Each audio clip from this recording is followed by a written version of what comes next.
तो मैंने बनाया था अपने बर्थडे में क्रिस क्रॉस केक, जिसको देख के ना इतने लोगों ने मुझसे पूछा कि मैंने इसको कैसे बनाया। तो आखिरकार मुझे इसकी वीडियो आप सबके साथ शेयर करनी ही पड़ी। तो साइड में मैं इसकी फोटो भी लगा दूंगी, तो आप देख लेना। और बाकी का फाइनल लुक तो आपको लास्ट में ही दिखेगा। और जो सुंदर बना था ना ये केक की क्या ही बताऊं, मतलब अलग ही सुंदर लग रहा था, अलग ही लेवल का सुंदर लग रहा था। यहाँ पे मैंने 2 स्पॉन्जेस लिए हैं, दोनों हाफ केजी के हैं। एक है चॉकलेट स्पॉन्ज और एक है मैंने वनीला स्पॉन्ज बेक किया था।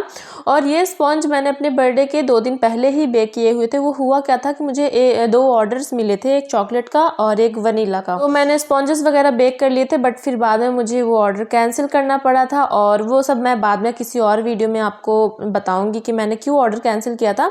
तो ये वही स्पॉन्जेस हैं जिसको मैं अपने बर्थडे के लिए यूज कर रही हूँ। तो यहाँ पे मैं दोनों स्पॉन्जेस के 3-3 लेयर्स कट करूंगी। और आजकल मैं जो प्रीमिक्स यूज कर रही हूँ ना, ये बहुत अच्छा है। मतलब यार इसके स्पॉन्जेस इतने ज्यादा सुपर सॉफ्ट होते हैं ना, मतलब पिछले वाले से भी मैं बोल सकती हूँ कि ये और ज़्यादा इसके स्पॉन्ज सॉफ्ट होते हैं और थोड़े से ज़्यादा भी फूलते हैं। अगर आपको चाहिए होगा ना कि मैं कौन सा प्रीमिक्स की बात कर रही हूँ, तो आप मुझे कमेंट में पूछना, मैं आपको आंसर कर दूंगी कि मैं कौन सा प्रीमिक्स यूज़ कर रही हूँ। ये देखो मैंने अपनी लेयर्स को कट कर लिया है और अब हम करेंगे अपने केक को स्टैक करेंगे। तो यहाँ पे मैं 2-2 लेयर्स करके 3 केक बनाऊंगी, क्योंकि 3 मैंने क्रिस क्रॉस में 3 केक की लेयर डाली है, देखा है जैसे आप सबने। तो यहाँ पे देखो सबसे पहले हम बनाएंगे ये बटर स्कॉच फ्लेवर का। तो यहाँ पे मैंने पानी में बटर स्कॉच क्रश ऐड करके इसकी अच्छी से सोगिंग कर ली है। और फिर क्रीम में भी मैंने बटर स्कॉच का क्रश ऐड कर दिया था और फिर मैंने ऊपर वाली लेयर रख दी है। तो बस मैं 2-2 लेयर्स के ही 3 केक्स बनाने वाली हूँ। तो इसको भी मैंने अच्छे से सोक कर दिया है और बस हमें थोड़ी सी क्रीम लेके इसको कर देना है क्रम कोट। तो बस थोड़ी सी क्रीम लेके हमें इसको बहुत अच्छे से क्रम कोट कर देना है। और इसको ना मैं क्रम कोट और फाइनल कोट करने के बाद फ्रिज में रखूंगी, मतलब रात भर के लिए। क्योंकि देखो टियर केक है, तो अब एक तरीके से टियर केक ही है, तो इसको मैं पहली बार बना रही हूँ, तो मुझे कोई रिस्क नहीं लेना था, इसलिए मैंने इसको बहुत अच्छे से चिल किया था। ये देखो दूसरा केक है जिसकी ना लेयर भी टूट गई थी, मतलब इतना सॉफ्ट था, मैंने ऐसे हाथ से उठाया ना तो ये टूट गया था। फिर भी मैंने इसको संभाल लिया। तो मैंने यहाँ पे बहुत सारा वो डाला था चॉकलेट गनाश, और इसको क्रीम में भी डाला था और ऊपर से भी डाला था। और ये देखो ये एक चॉकलेट का स्पॉन्ज है और दूसरा वाला वनीला का स्पॉन्ज है, तो ये मिक्स हो गया था, चोको वनीला ये दोनों मिक्स हो गया था। फिर मैंने क्रम कोट करके इसको रख दिया था फ्रिज में। और अब मैं कर रही हूँ इसको फाइनल कोट। तो यहाँ पे देखो ये मैंने पिंक कलर की व्हिप क्रीम बना ली है और इसको मैंने फिल कर लिया है अपने पाइपिंग बैग में। मैंने सोचा था कि मैं तीनों कलर, मतलब तीनों टियर जो है उनको मैं अलग अलग कलर में बनाऊंगी, बट यहाँ पे मुझसे थोड़ी सी मिस्टेक हुई थी, वो मैं आपको आगे बताती हूँ।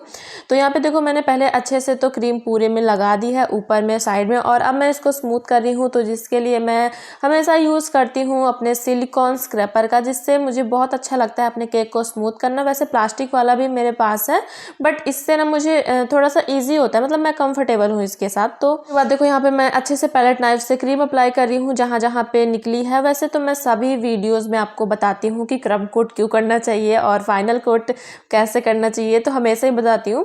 तो यहाँ पे देखो अब मैं यहाँ पे सिलिकॉन ब्रश से पैटर्न दे रही हूँ पूरे केक में। तीनों केक मैं सेम ही ऐसे पैटर्न देने वाली हूँ। तो देखो यहाँ पे मैंने स्वेल वाला पैटर्न बना दिया है, पूरे केक को ऊपर से नीचे तक पूरा कवर कर दिया है। और ये रहा अब सेकंड केक, जिसको मैंने हल्का सा पर्पल कलर दिया था। इसी में थोड़ी सी मिस्टेक हो गई थी, मुझे थोड़ा सा डार्क पर्पल कर देना था इस केक को, तो और ज़्यादा अच्छा लगता, बट फिर भी अच्छा लग रहा था। मतलब ये पिंक और पर्पल में ज़्यादा डिफरेंस नहीं समझ में आ रहा था, थोड़ा सा डार्क करती ना तो ये और अच्छा लगता।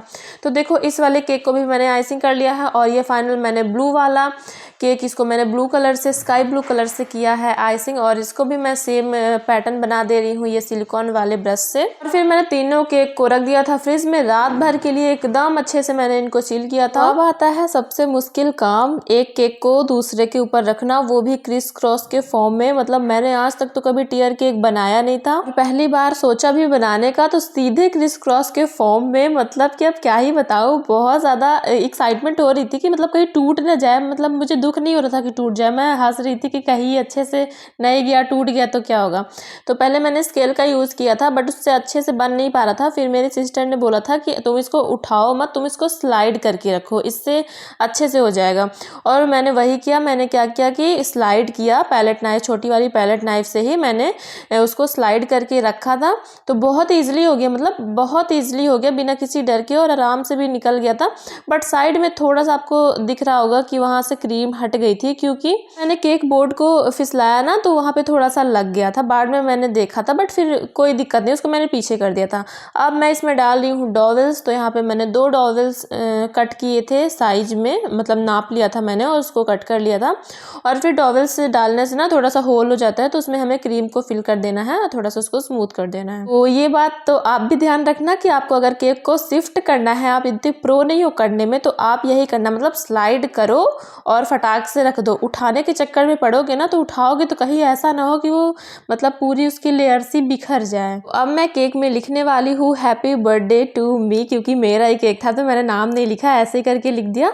तो इस बार मैंने बहुत अच्छे से और बहुत ईजिली लिख लिया, शायद इसके वजह से, क्योंकि मैंने पाइपिंग बैग में थोड़ा सा मोटा कट लगाया था तो इसके वजह से हो सकता है। यहाँ पे मैंने ना अपना फोन जो है अपने बहन मतलब अपनी दीदी को पकड़ाया था ताकि वो अच्छे से सूट हो पाए, नहीं तो ट्राइपॉड से ना अच्छे से मतलब होता नहीं हो। वैसे भी मेरी सेल्फी स्टिक टूट ही चुकी है। इस वाले केक को बनाने में ना दीदी ने बहुत ज्यादा हेल्प की थी, मतलब बता रही थी कि ऐसा करो ऐसा करो। ये स्लाइड करने वाला भी उन्हीं का आइडिया था, नहीं तो अभी तक तो मेरा केक टूटा हुआ मिलता, मतलब बर्थडे का केक ही नहीं बन पाता मेरा। तो हाँ, अगर आपने यहाँ तक वीडियो को देख ली है और थोड़ी बहुत भी पसंद आई हो तो प्लीज एक सब्सक्राइब कर देना, एक लाइक कर देना, क्योंकि मेरे अभी तक 1000 सब्सक्राइबर कंप्लीट नहीं हुए, कब से वेट कर रही हूँ अभी तक नहीं हुए। यहाँ पे देखो मैंने इजिली नाम, मतलब नाम नहीं, हैप्पी बर्थडे लिख दिया है और यहाँ पे मैंने छोटे छोटे से हर्ट्स बना दिए क्योंकि ये ना अच्छा लग रहा था। और अब आई इसकी डेकोरेशन की बारी। तो ये तो ऐसे ही सिंपल सा सुंदर लग रहा था, मतलब बहुत प्यारा लग रहा था, बट फिर भी इसको और ज्यादा सुंदर बनाने के लिए ना मैंने क्या किया कि मेरे पास ये बटरफ्लाई थी ग्लिटर वाली, तो मैंने इनको ही लगा दिया था। तो जैसे मेरा केक का कलर था पिंक पर्पल ब्लू, वैसे ही मेरे पास बटरफ्लाईज भी थी,